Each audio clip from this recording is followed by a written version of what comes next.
Kita menuju kabar pertama, Tribuners. Aksi brutal komplotan preman di kota Ende, Kabupaten Ende, Flores, Nusa Tenggara Timur amat meresahkan warga. Salah satu yang menjadi korban aksi komplotan preman ini, yakni Rizal, seorang anggota Satuan Polisi Pamong Praja, Kabupaten Ende. Tidak hanya melakukan penganiayaan, komplotan preman tersebut juga merusak motor korban. Informasi lengkapnya akan disampaikan oleh Oris Goti, jurnalis Tribun Flores yang kini sudah bergabung bersama kami.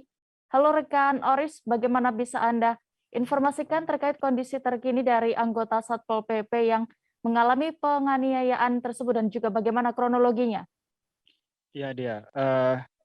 Informasi terkini mengenai kondisi terkini dari korban, saya peroleh dari Kasat Satpol PP Kabupaten Ende, Eman Taji.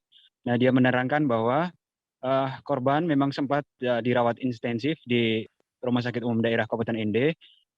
Pada luka bacokan itu dijahit sebanyak 18 kali. Saat ini memang korban sudah keluar dari rumah sakit, namun belum beraktivitas seperti biasa atau belum bisa masuk kerja karena korban tengah perlu dirawat lebih baik lagi sehingga bisa sembuh dengan betul supaya bisa bekerja kembali. Sekian dia. Ya, lalu untuk kronologi penganiayaan yang dialami Rizal ini bagaimana? Ya, dia. Pada malam kejadian, yakni pada tanggal 3 Februari 2022 dini hari. Nah, korban baru saja selesai melayat di kilometer 4 dan bergerak dari kilometer 4 yakni dari arah timur kota Ende untuk kembali ke rumahnya dan sampai di gang samping BNI di Jalan Gatot Subroto, tiba-tiba korban diserbu oleh komplotan preman dan para preman langsung membacok di bahu korban. Nah, saat itu juga para komplotan preman ini merusak motor milik korban. Beruntung ada sejumlah rekan-rekan korban yang menyusul dari arah timur kota Ende juga langsung membantu korban dan saat itu juga korban dilarikan ke rumah sakit daerah Kabupaten Ende untuk dirawat intensif. Sekian, Dea. Ya, lalu apa saja yang biasanya aksi yang dilakukan komplotan preman ini hingga meresahkan masyarakat dan juga Oris bagaimana tindakan pihak kepolisian sejauh ini terkait aksi tersebut? Ya, Dea, berdasarkan pengaduan dan juga laporan dari masyarakat yang diterima oleh Satreskrim Polres Ende bahwa aksi yang dilakukan komplotan preman ini yakni antara lain minum-minum mabuk di jalan, lalu berikut melakukan pemalakan, pembacokan, penganiayaan.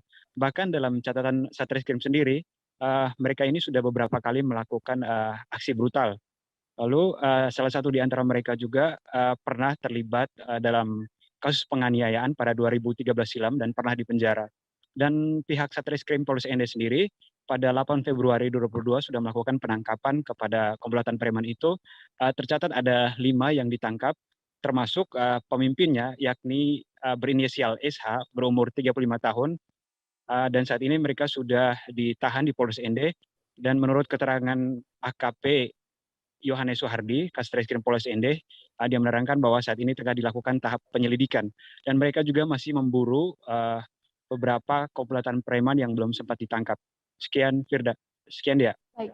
Terima kasih rekan Oris Goti untuk laporan Anda dari Flores. Selamat bertugas kembali. Jangan lupa subscribe, share, komen, dan like ya.